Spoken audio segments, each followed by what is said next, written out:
Hi guys, it's John from Geeking It Up here. Primarily an Ork player, as you'll see on the channel.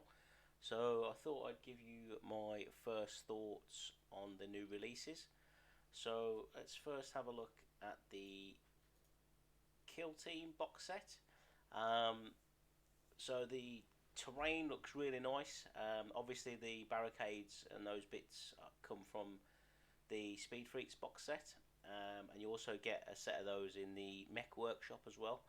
So it's a great addition to the Ork Junktown. But then also the buildings there, they look great as well. So yeah, I think hopefully they'll release those as a separate kit as well. I'm not particularly a Kill Team player at the moment, so more ninth edition, 40k. So hopefully those will come out separately, so we can get our hands on a set of that lovely looking terrain. So yeah, I mean a box set as a whole, it looks like a really good box set. I've recently got into Deathcore Krieg as well, so but didn't get very far because of the price of Forge World. So that's a conversation for another day. So let's get on to the Kill Team models that we reviewed, the Commandos.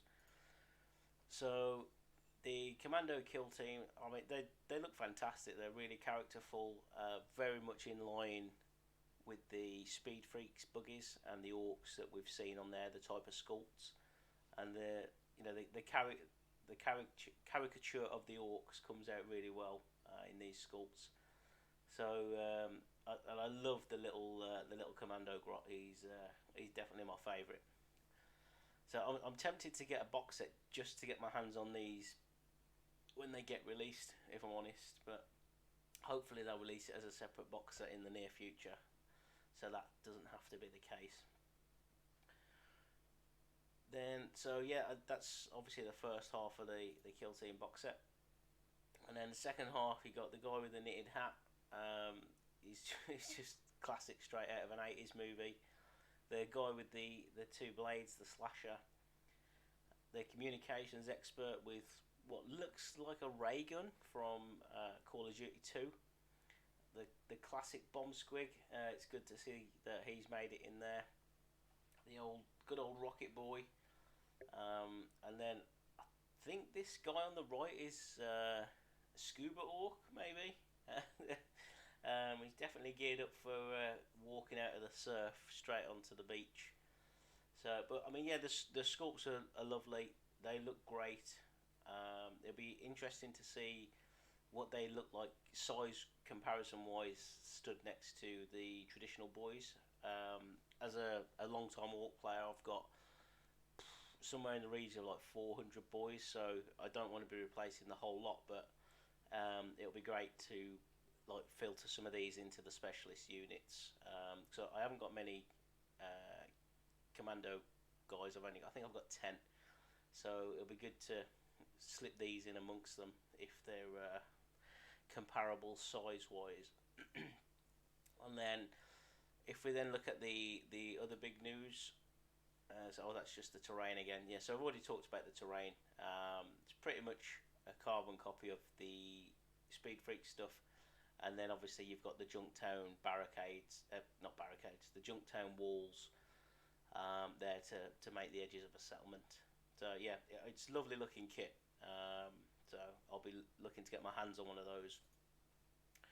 So moving on to the general Ork release, it's obviously featured around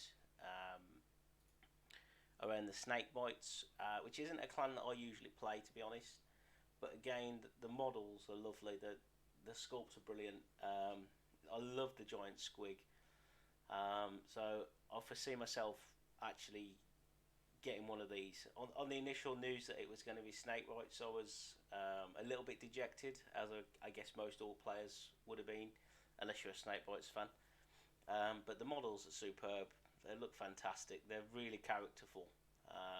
So yeah, hopefully I'll be getting one of these kill rigs. And then the big boss bunker, which is Gargant's head. Again, very orky.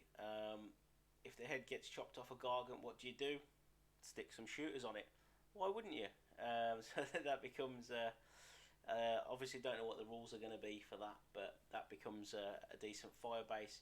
Or again, just it's a lovely looking piece of terrain to put with the Kill Team set and the mech workshop, so you can make a real nice looking Ork junk town with all of those kits. And then we go on to the new boys sculpts. Again, as I said, be interesting to see what they're like size wise comparably to the normal boys. But again, lovely looking sculpts.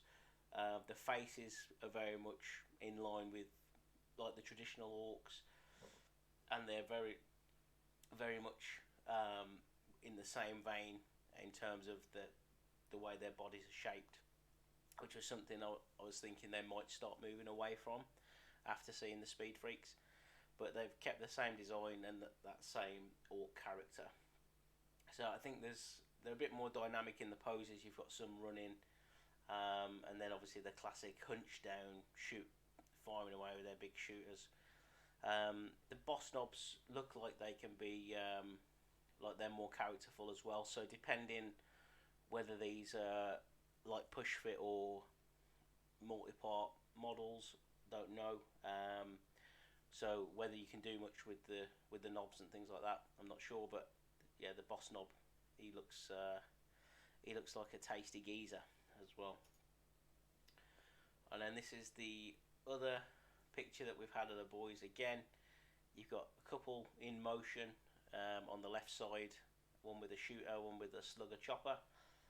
Got a guy throwing a hand grenade, the big shooter there holding it in the classic get some the pose, and then obviously boss knob again with a power claw and slugger there in the middle. Again, lovely sculpts, very characterful. Loving the scars, and this one down the bottom throwing the grenade. He just looks like someone's giving him a bad day, and he's about to return the favour with a nice boom. And then my favourite. So I've got 17 copters from Hell's Reach.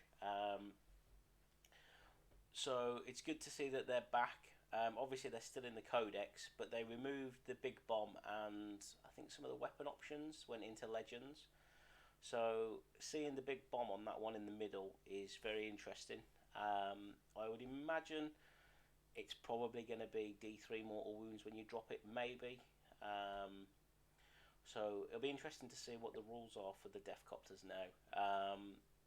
If they still keep the turbo boost, that'll be fantastic. So you get that 14-inch move and then a 6-inch auto move. And then obviously if we can equip them with big bombs again, it gives us a bit of an opportunity to target specific units and the like. If you need to just plink off those extra couple of wounds and that kind of way. So yeah, great to see the Deathcopters are coming back. The design looks pretty much the same as the Hell's Reach one. I think they've given them a few little trinkets here and there, and obviously there's different fuselages for the front of them, very much in line with the scrapjet. So that's yeah, as I say, it's great to see those. But overall, I'll just go back a slide. Overall, I think the releases are really good for the orcs. It gives us a bit more flavour with the snake bites. The normal boys have just been judged up a bit, so putting those in just freshens up your army a little bit and gives it a bit more character.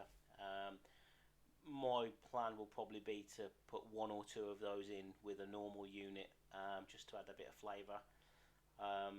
I don't need any more Deathcopters because I've already got 17, so that's not something that really I need to increase the numbers on.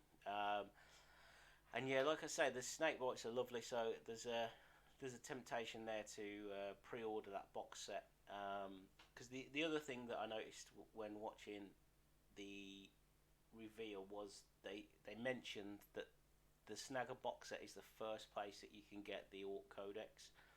So it'll be interesting to see the timeline of when the Codex gets released versus when that box set gets released.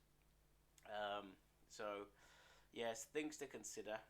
As I say, not really a huge fan of the Snakebite Way of War, but the models look lovely, so I'll probably get one of everything just to say that I've got it, being an avid Ork collector and player. So yeah, overall I think they've done a great job with the sculpts. So let's just see whether the rules meet our expectations to help the orcs remain competitive in the new meta. So that's my thoughts on the orcs. If you disagree with anything I've said or have any other thoughts, please drop them in the comments below. Give the channel a like and subscribe, and hopefully we'll see you in the next bat rep. Thanks guys.